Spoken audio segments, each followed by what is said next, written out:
hello to my cat. Hey, it's been a while. Happy New Year. It's been a while since I've made a longer form video to actually post on this channel. I have been pretty busy with college. If you are here because you have seen my recent YouTube short adventures, hi, welcome. I'm Kate. This is Focus Distraction. Thank you so much for being here. Really appreciate it. With the start of New Year's, I have been seeing a lot of people talking about New Year's resolutions. And you know, there's so typical, I want to exercise, lose weight, be healthy. But as someone part of the reading community, I'm sure we all know of the reading goals, resolutions. I think one of the most common reading resolutions is a reading goal. And I've seen a lot of people posting about that on TikTok and YouTube, how many books they want to read in this upcoming year and how many books they read in the previous year. I recently went to a bookstore with one of my really good friends, Anna from Besotted Books. I will have her linked down in the description. I'll also maybe put her on the screen here if I feel like it. As I was walking through the aisles, I was overhearing some people, sorry, I broke my finger. I overheard some people talking about their reading goals for the year and how they didn't hit the number of books that they wanted to read, or they ended up giving up halfway through. And it really got me thinking on the concept of reading goals in general, which I think is something that is not talked about a lot in the book community, or maybe it is and I just managed to miss it. I don't know. Let's just talk about this. Reading goals on average for like the average person is going to be around 12 to 15 books. I think that's pretty fair, around a book a month. And that's for people who are typically busier or have a life that they're living and are not on Book Talk trying to constantly read every single thing that they find. Goodreads, which are the people that you're going to see a lot on social media, say that people read an average of, 40 books a year is going to be for the average Goodreads person. That honestly shocked me. I am more recent into being an avid reader. I have periods of time where I go back and forth between reading literally like 5 books in like 2 weeks, and then I don't read for like 3 months. So hearing 40 books a year, for whatever reason to me, was like, seemed like a lot, but then also I'm like, maybe it's not. So I decided to look into this a little more. These next statistics are from Google's AI. Do we trust that? Maybe. Take this information with a grain of salt, but I think it represents a good average. Google's AI says that 22% of people will set a reading goal as their New Year's resolution. That's pretty low, but I think that's standard. I think a lot of people are not as into reading recently, or especially with the rise of video games, you're having kids read less and less. Adults are busy with, you know, jobs, adult life. Being a part of a Book Talk and BookTube community, obviously that number is going to be a lot higher. Overall, for any New Year's resolution, around 88% fail. 8% actually achieve their reading goals. I get that we're going out of that 22% of people who actually set reading goals, but 8% is crazy low. And that also really got me thinking, because I'm newer to the Book Talk and BookTube communities, so I'm kind of experiencing a lot of this for the first time.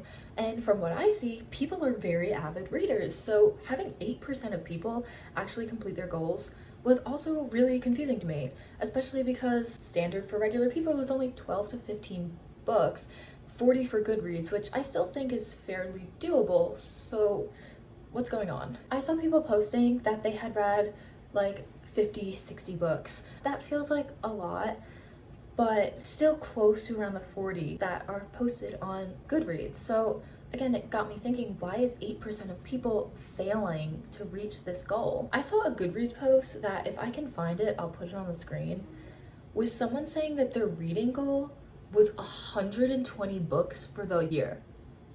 I'm sorry, huh? I'm sorry, 120? 120? One of my really good friends, her reading goal is 1 book. And in this post, she or he, I don't remember who the user was, said something along the lines of, yeah, I think this is really attainable. Buddy, huh? That number, compared to the 40 books that people normally read, is insanely high. Unless you're reading books that have a whole of like 5 pages, you're not gonna hit that goal. This is why these reading goals are gonna fail. I'm not a professional reader. I don't know much about English. I read because I'm bored and it's a hobby. So take everything that I say with a grain of salt, okay? This is just my personal thoughts. What I tend to see as a trend in the reading community is, especially someone who is a bit newer to the reading community, This is just my own observations, my own thoughts, my own preferences. Feel free to ignore every single thing I say. If you want to continue setting 120 books a year as your reading goal, go for it. Who am I to stop you, boo? That being said, I don't think that these opinions are any less valuable as someone who maybe has been reading for a while or knows more about English, but don't take these words as the gospel of truth, okay? Recent years, I think the book talk and booktube communities have been getting a lot more popularity, and I think that's great. I think that it's fantastic that people can share their love of reading in books and literature, and people can share their favorite books, and we can push new and upcoming authors to front page, become bestsellers, and I think that there can be a lot of good that comes out of book talk and booktube. That being said, I think we all know that there's negatives. I think everyone can remember the biker craze and the hockey craze that happens even just last year, where book talk girls were going and harassing 16-year-olds pages. Guys, let's not do that. Let's not do that. But that's not the only bad that I think comes out of book talk. Not only are sometimes questionable books pushed, but also questionable reading goals are also set. Again, I'm flipping through videos and seeing people read 50, 60 books. A lot of these people that are posting, especially big creators that are posting content like this, you have to understand that that is pretty much all they do. Maybe not everyone, but especially the super big content creators, their job is to read a book. And I think one of the things that's setting people up for a failure on their reading goal is that they are going to be setting goals that are similar to these top creators, and the average person's just not going to have the time for that. Let's be real, especially when you're setting goals to read books like Fourth Wing and Quicksilver and A Court of Thorns and Roses. Those books are long. That is not a quick, short read. You're not going to be able to read 120 of those 400 or 500 page books in a year. Unless you're one of those content creators, it's just not going to happen. Everyone has different schedules. You have some students, you have people working jobs, you have younger middle high school students, you have college students, you have people who are going into retirement, you have people who are in their 30s and 40s at the prime of working, you have the creators who don't do much other than read. Everyone has a different schedule, yet for some reason everyone is setting the same reading goal. And I don't think that that's gonna work. I think it's doomed to fail. I'm gonna give a quick little example of a difference in schedules with, again, one of my besties, Anna from Besotted Books. Anna, love her to death. She's an English major. All she does in school is reads and writes, and she analyzes all of these books, and she writes a ton of essays on them, and she's learning how to write. She's getting a minor in creative writing. That's fantastic. But all she's doing at school is stuff relating to literature and reading. She's gonna read a lot of books in a year, whether that be for pleasure or because it's part of a class assignment. Guess who is not an English major? It's me. I'm an engineering major. I don't do any reading. I'm not gonna be taking any English classes in college. That's fine, that is my choice. But at the end of the day, who do you think is gonna be reading more books?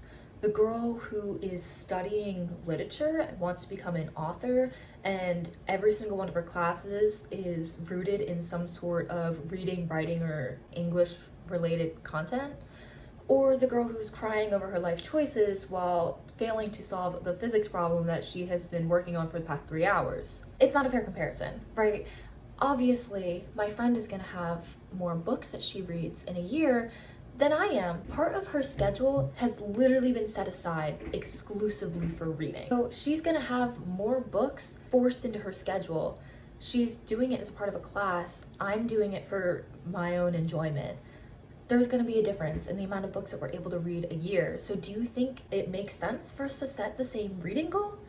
No, because I don't have the same time to read that she does. And I think that people forget that these huge big content creators in the book talk community, who, if this is all they do, are going to have more time to read than the average person does. So you can't expect to set the same goal as them. It's not going to work. It's going to fail. I think too, what tends to happen is people will set the goals for these crazy high number of books that they want to read, and then they end up falling behind on that because it's not an obtainable goal, and that gets them discouraged, and that gets them falling behind even more.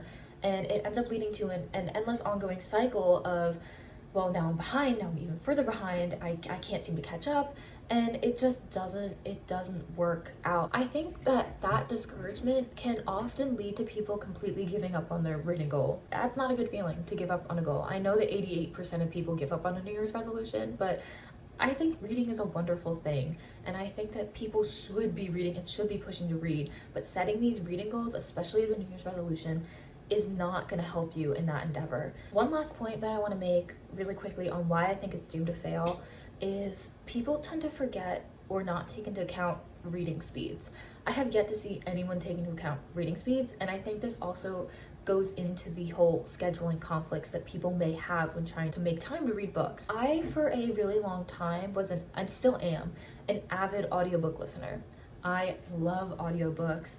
I live on audiobooks, but that typically means that when I read a regular book, I'm gonna maybe read a little bit slower because I'm not used to actually reading as much. Again, I'm an engineering major. I don't do much reading, I just do a lot of math and science. That doesn't mean I don't like reading, but that also means that my reading speed is gonna be a little bit slower because I'm typically more out of practice than, again, my friend Anna, who reads for 20 hours a day. Someone who reads slower is not going to be able to read the same amount as someone who reads 500 words a minute, okay? You're not gonna have me, who's used to listening to audiobooks, able to read the same amount of information as someone who is really, really quick at reading and comprehension and stuff like that. And I think that also, I think that can also set people behind on the whole time management and reading goal problems. I think that if you have someone who reads at a slower speed, they're more likely to get behind on this reading goal that is already too high for them. And again, it leads to the discouragement. The scheduling conflicts might not let them be able to read as much as maybe they want to, and they end up ultimately giving up on that goal. That's all the points that I want to make on why it's doomed to fail. I'm gonna get into a section on what I believe some of the repercussions on setting these doomed to fail reading goals can be. On one level, if you were able to hit that ultimate reading goal, especially if it's a really high one, it's going to feel great, as it does to hit any goal that you achieve. It's going to give you that rush of dopamine, it's going to feel amazing. But at the end of the day, I don't think that people should be trying to read as many books as possible. And here are some of the repercussions on why I think that that's a problem. In my senior year of high school, I took an AP literature class, and I absolutely loved it. But one of the things I didn't like about that is some of the books that we had to read. We had to annotate the entire thing. It made me cry, and I still have PTSD and flashbacks from the amount of annotations that I had to do. But also one of the things is we would have a certain time frame that we had to have these books completely read and annotated by. And sometimes I don't always work well in those time constraints. And one of the things that I saw, not only from me, but from my classmates as well, is that when we had that certain amount of short amount of time, or we were trying to read it really, really fast, or if you were like me and half of my class and procrastinated too long and then had to read and annotate an entire 300-page book in one night, you tend to maybe not love the book as much, or even stop loving reading as much altogether. I think that was something that I saw from, again, not just myself, but a lot of my classmates as well. I would see people kind of giving up on the books, or they would not like the books because they had to read through it really quickly. And I think that setting a time constraint or trying to get through a book as quickly as possible ends up hurting a love for reading overall. And if you think about it this way, I think one of the reasons that, at least for me when I was a kid, that I not even didn't like reading, but in my English classes didn't enjoy reading as much, is because I felt like I was forced to do it. I was forced to read, I was forced to do it in a certain time frame, and that doesn't always work well for some people. And I think that setting these reading goals can ultimately hurt someone's love of reading, because in some ways it feels forced. Like, you have to read this book because you have to get this goal done, right? You need to add one more to the tally to hit that 60 book goal by the end of the year, or you're rushing through it, which again can be stressful. Reading is supposed to be relaxing, right? Like, reading is a hobby for a majority of the people, unless you're that English major or a writer or someone who's fully dedicated themselves to reading as a career. But for most people, it's a hobby. It's supposed to be relaxing. It's supposed to be an escape from our regular everyday life. But setting these confining goals can cause a lot of unnecessary stress, which can hurt someone's love of reading. And I would hate to see people end up not liking reading at all because they set these unnecessary, unobtainable goals. I think that books, like different types of books, are going to require a different level of focus needed to get the full experience out of them. If you're reading books like Fourth Wing, A Court of Thorns and Roses, Powerless, Once Upon a Broken Heart, those are some of my personal favorite books. They don't require much thought. You can rip through them and get the general idea of what's going on. But some of the books that aren't even necessarily pushed by a lot of the popular book talk and booktube creators, but are still quite popular, are some of the classics, and I think that those should not be rushed through. Again, this is going back to my AP Lit class. Some of my favorite books, such as Beloved by Toni Morrison and Frankenstein by Mary Shelley, after we had to rush through the book, we took a good week or two to just really go back and digest and pick apart every single thing that was in those books. And I think especially for older books and books like classics or books that are more thought-provoking, you shouldn't be rushing through them, because some of the best parts and some of my favorite parts of those books were the symbolisms or the things that you had to go back and really look through.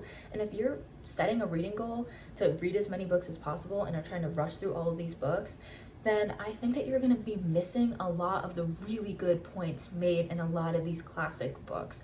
And I think that again is overall hurting the purpose of reading. If you're completely missing the point that the author has intended, and you're missing all the symbols, and you're missing some of the best parts of the book, why bother even reading it? So sure, you'll have another book to add to your tally, but you gained nothing from reading that. In some ways, you wasted your time. Even in books like A Court of Thorns and Roses and Fourth Wing that are easy reads and they're fun and you can just kind of rush through them, I think that it can be helpful to take your time with some things. Some of my favorite parts of a book are the build-up too, right? The character development. You can watch the characters change throughout the book.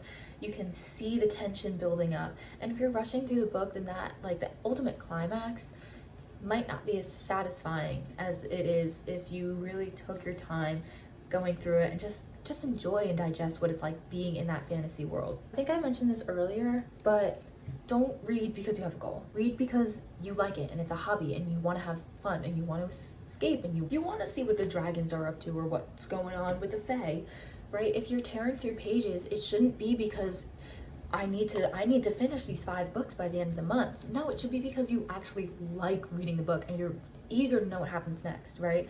If you're reading quickly because you're enjoying it, I think that's great. But if you're reading quickly just to get it done and over with, why bother reading at that point? Because you're not getting anything out of the experience. Here's just a quick example. Let's say you have someone who only read 12 books, right? The standard average amount of books that an adult will read in a year. But they really took the time to go through the books, and if they were classics, took time to understand them and see the themes and the morals and all the hidden symbolisms, or even if it was something simple like all the romantasy type books, just took the time to enjoy the characters and enjoy the world building, but only read 12. And let's say you have someone else who went through and as quickly as possible read 100 books, so by the end of the year they said, I read 100 books.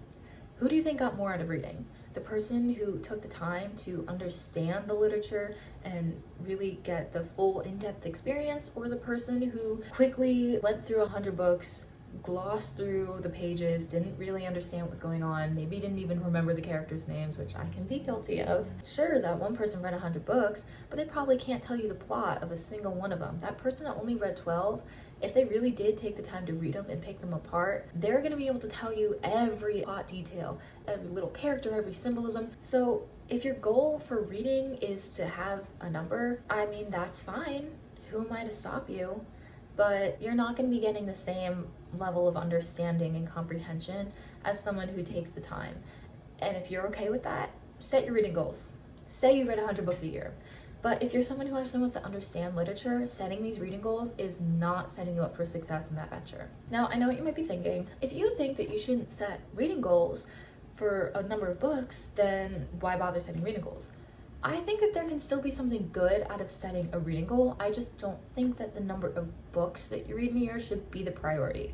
Again, if you're someone who's just trying to crank out a number of books, you're not really gonna get a whole lot out of reading. But if you're someone who actually is setting a reading goal to take the time to understand literature or gain a better comprehension of literature or just trying to learn more about books in general, there are a lot of different types of reading goals that you can set that are much more achievable and easier and gonna gain so much more knowledge and experience out of doing something else than just reading 100 books a year. Try reading 3 books of a genre that you would have never picked up. I don't like historical fiction books. I'm a math and science girl. I like to look towards the future. I'm reaching for, I don't know if you can see in the background, but I have astronomy posters on my wall, okay? I'm reaching for the stars, not the polio blankets from the past. Maybe a reading goal for me would be to read 3 historical fiction books, right? I'm experiencing a new genre. I'll probably learn something new, maybe about the past, maybe about the own preferences that I have. Maybe I'll find a new author I like. Maybe I find a new genre I like. 3 books, a lot more doable than 100, and I'm trying something new. I'm learning something new about myself. And that's really easy and obtainable. Maybe if you're not looking for anything new right now, reread one of your favorite books. Maybe reread a book that you really enjoyed. Try picking it apart more. Maybe reread a classic that you were forced to read in school that maybe you hated, and see if your viewpoint has changed now that you're older or have spent some time away from it and are reading it within your own time frame instead of being forced to read it in a month and read and annotate it like they did to me every day in AP Lit. Analyzing a book too, you're gonna notice things that maybe you didn't before, and that's only one book.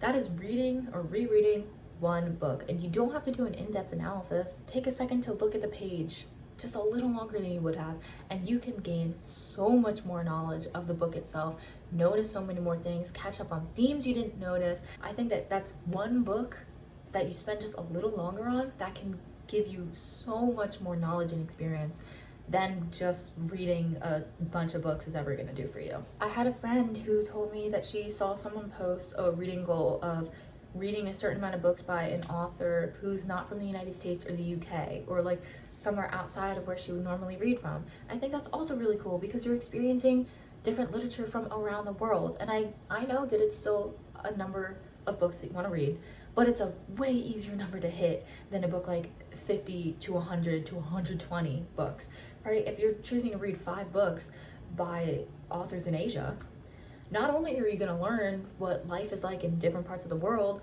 you're going to be able to experience maybe different writing styles, see different points of views from characters, or see things that you've never even thought that you would experience before. But it's a number of books that you know you can hit. You know you can hit 5 books a year because the average is 12, right? It's possible, it's doable, and it's a goal that you're much less likely to give up on than something like reading 120 books. Those are just a couple examples that I came up with off the top of my head that I personally think would give you a lot more insight onto reading and literature and different types of books than just reading a bunch of books will. I think that you'll learn more about yourself, learn more about different writing styles, different parts of the world maybe, depending on what your goals are.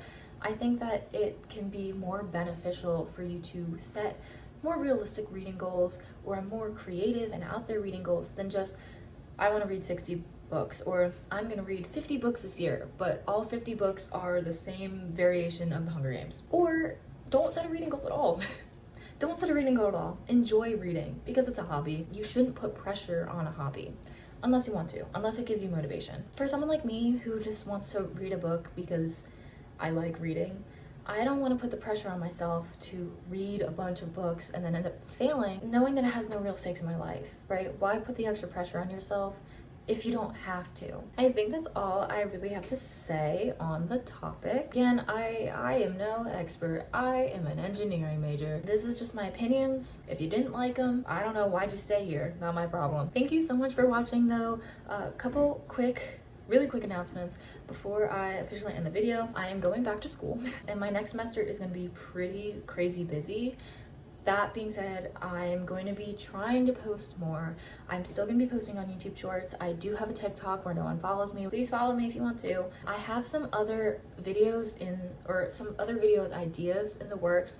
I probably won't be able to post until after I go back to school. They will be coming in the future. I have another video like this, like video type essay on what constitutes as a good book planned. I also want to do a powerless part 2 video. I am, again, like I've said, I am very new to this whole social media posting videos thing. I don't know what's going on. I'm experimenting with a bunch of different types of videos like this, book reviews. I want to do a reading vlog at some point. I'm playing around. I'm playing around with what feels right for me and my channel, and also whatever I feel like talking about, because at the end of the day, it is my channel. I can do what I want. If you have any suggestions for videos that you want to see, or if you prefer a certain type of video over another, or a certain format over another, just let me know. Thank you so much for sticking around. Really appreciate it. Like if you liked it, or if you disliked it, then don't dislike the video because it makes me really sad.